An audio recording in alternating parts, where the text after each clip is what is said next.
जनता का समर्थन तो हर कोई चाहता है, पर बहुत कम है वो जो अपनी छवि से नेता बन पाता है। मैंने तो जिया है हर उस पल को जिसमें समाज सेवा से हटकर कुछ नहीं आता है, समाज सेवा से हटकर कुछ नहीं आता है।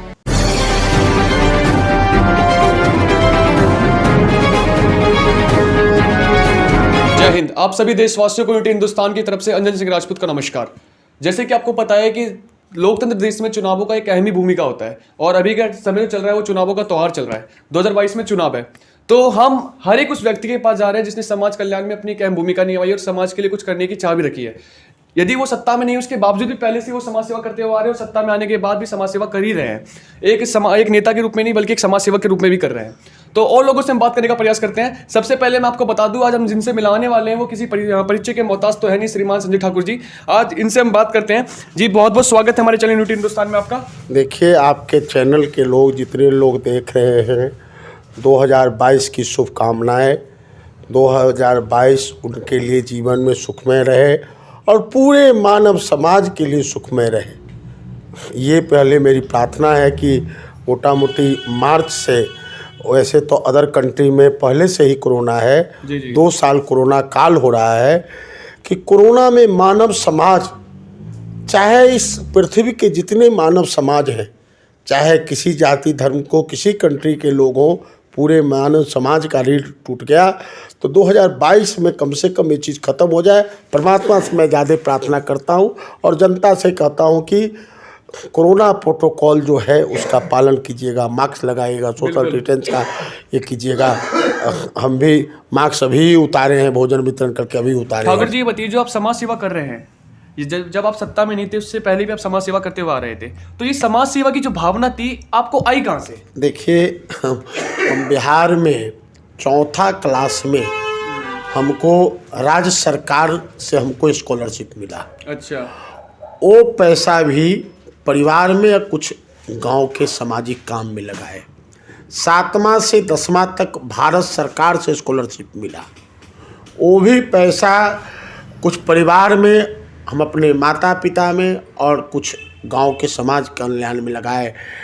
फिर उसके बाद हमको बिहार का सबसे टॉप स्कूल है नेतरहाट सैनिक स्कूल में, उसमें मेरा सिलेक्शन हो गया, रिटन टेस्ट हो गया, मेडिकल हम कंप्लीट नहीं कर पाए। तो उसके बाद हम जम्मू पढ़ने के बाद मैं दिल्ली आया, बिहार में बाढ़ आ गया, यहाँ से 1000 कंबल ले जाके वितरण किया।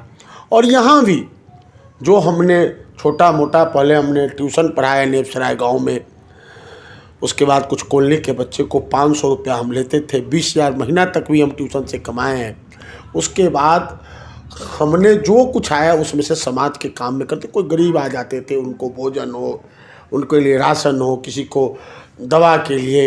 ये मेरी एक नेचर और सिग्नेचर, अच्छा, मेरे अनुसार से वो बदलता नहीं। ये हमारी मानवता है। जैसे 2 साल से कोरोना चल रहा है कंटिन्यूअस, मैं ये नहीं कहता हूँ, बड़े बड़े लोग देश में हैं, लेकिन मैं कंटिन्यूअस भोजन वितरण मैं कर रहा हूँ। ठाकुर जी बताइए, जैसे कि जो कोरोना जो समय चल रहा है कोरोना का, तो इसमें कई सारी जो मतलब व्यक्ति हैं, चाहे वो मिडिल क्लास हो, चाहे अमीर तबके का हो, नीचे तबके का हो, सभी इस प्रॉब्लम से गुजर रहे हैं।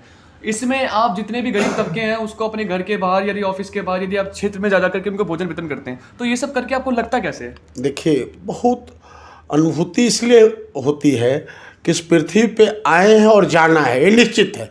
जन्म और मृत्यु निश्चित है।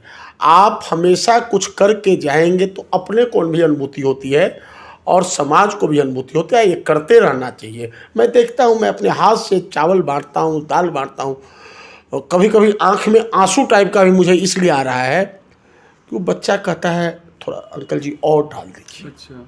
अगर मान लीजिए और डालने से बहुत परेशानी है, भले हम कहते रहें कि सब कुछ है, लेकिन बहुत परेशानी है। खास के दिल्ली देश की राजधानी है, यहाँ संसार के लोग आते हैं। दिल्ली को जिसने बनाया, दिल्ली को एक गरीब लोगों ने बनाया, जितने आप देखते हैं। इसलिए मैं कहता हूँ कि 69,000 करोड़ भी जो आ रहा है दिल्ली में, वो इन गरीब के चलते आया है। कोई मान लीजिए, मैं उसका उदाहरण देता हूँ कि कोई फैक्ट्री के मालिक रहते हैं, जैसे हमारे वार्ड में सैनिक फॉर्म का आधा हिस्सा है, बड़े बड़े लोग रहते हैं। कोई फैक्ट्री का मालिक है तो उनके यहाँ जो ड्राइवर काम करने वाला है, उनके यहाँ पोछा लगाने वाला है, उनके घर में खाना बनाने वाला है, वो आदमी काम करता है तो समय पे वो मालिक जाते हैं और उनकी फैक्ट्री चलती है। मान लीजिए कि यहाँ भारत सरकार में कोई आईएएस काम कर रहे हैं जी, और वो जैसे अपने फ्रीडम फाइटर में भी कुछ लोग रहते हैं, तो टाइम पे जा रहे हैं, उनके घर में पोछा लगाने वाली समय पे आ जाती है, उनके घर में ये करने वाले समय पे आ जाते हैं, खाने बनाने वाला तो जाके देश को चला रहे हैं।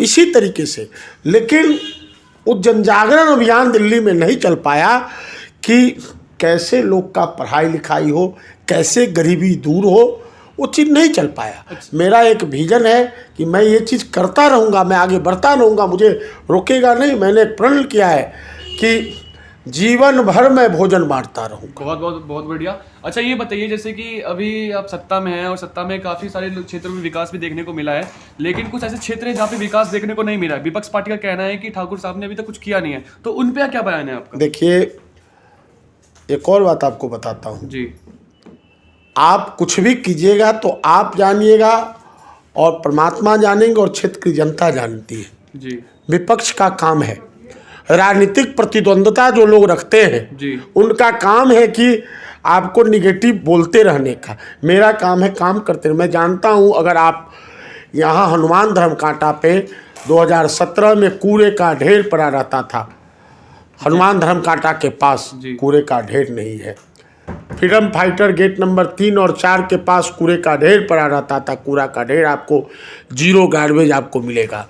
मैं इग्नो के सामने कूड़े का ढेर पड़ा रहता, जीरो गार्बेज मिलेगा। इंदिरा केएलएम में कूड़ा का ढेर पड़ा रहता था, वो कूड़ा का ढेर नहीं मिलेगा। सतवरी में आप चले जाइए, कूड़ा का ढेर पड़ा रहता था, कूड़ा का ढेर नहीं है। आप चले जाइए खरग में, कूड़े का ढेर पड़ा रहता था, कूड़े का ढेर नहीं है। डीडीए का लैंड मेरे वार्ड में 200 एकड़ 250 एकड़ ज़मीन है, अच्छा, जहाँ कुछ मान लीजिए कि कूड़े का ढेर पड़ा रहता था। मैं एक दिन मिनट्स में लिखा कि भाई, और मैंने डीडीए के भाई चेयरमैन एक दिन भेंट हो गए वहाँ सिविक सेंटर में कार्य, मैं रिक्वेस्ट उनसे किया कि सर आप कम से कम बाउंड्री करवा दीजिए, जो कूड़ा वहाँ नहीं पड़े। तो बाउंड्री हो रहा है। उसके बावजूद अब मैदान गढ़ी चढ़ाने पे 10 साल तक वो पानी नाला में बहता था, वो नहीं, उसको मैंने ठीक कराया। अधिकारी मोहल्ला मैदान गढ़ी में मैंने ठीक कराया। राजपुर स्कूल के पास अभी समस्या है ही, जी। मैं देख रहा हूँ पानी भरा हुआ है। मैं उसके लिए प्रयासरत हूँ कि पता लगाओ ज़मीन एग्रीकल्चर का है। मैं इस चीज़ के समाधान में नाला बनवाया, जो राजपुर से नाला जाता है वो नाला बनवाया। 5 सेंस पार्क हमारे वार्ड में है, पूरे देश के वित्त मंत्री आए, मैं अपने एमसीडी से पैसा लगा के रोड बनवाए हमने। मलेरिया भवन हम बनवा रहे हैं, पूरे साउथ दिल्ली एमसी का मलेरिया भवन बना रहे। और इसीलिए क्षेत्र की जनता ने उनके सहयोग से और एमसीडी कर्मचारी के सहयोग से प्रज्ञा फाउंडेशन, जो दिल्ली और बॉम्बे के पार्षद का ये करती हैं, 4 साल में 104 पार्षद में तीसरा मुझे पोजीशन दिया। वो क्षेत्र की जनता का सहयोग है और हमारे एमसीडी का जनता का सहयोग है। कोरोना काल में हर घर सैनिटाइजर मैंने किया। बिल्कुल बिल्कुल। मंगलवार वीरवार को हम बड़ा वाला पाइप लेकर हम व्रत रखते हैं। मंगलवार को हनुमान जी का व्रत रखता हूँ, वीरवार को विष्णु भगवान का पाठ करता हूँ। लेकिन हम जब घूमते थे 5-5, 7-7 किलोमीटर हम चले जाते थे, लेकिन पता नहीं परमात्मा कहाँ से उतना शक्ति दिए मुझे कि मुझे थोड़ा भी फर्क नहीं पड़ता था। हमें डीएचओ हमारे फ़ोन करते थे, ठाकुर जी कोरोना बहुत फैल रहा है, आप थोड़ा सा मत निकलिए। लेकिन हम जनता के हैं, हम एक दिन जानते हैं कि हर मनुष्य को जाना है, कोई रोक नहीं सकता मनुष्य को।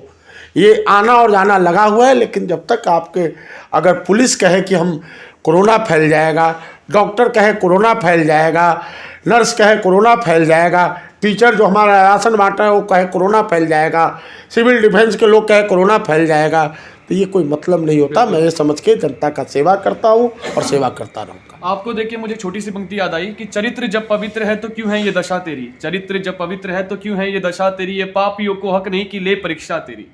कहने का सीधा ये है ठाकुर जी, आप अपने कार्य को बड़े ईमानदारी से करते रहिए, समाज का और लोगों का समर्थन आपके साथ पूरा रहेगा। लेकिन वही है कि ईमानदारी बस हमें दिखाना है। तो यदि दर्शकों आपको वीडियो अच्छी लगे तो वीडियो को लाइक कीजिए, चैनल पर पहली बार तो सब्सक्राइब कीजिए और ये जितने भी इस वीडियो को शेयर करने का प्रयास कीजिए। मिलते हैं एक ऐसी वीडियो के साथ। जय हिंद, जय भारत।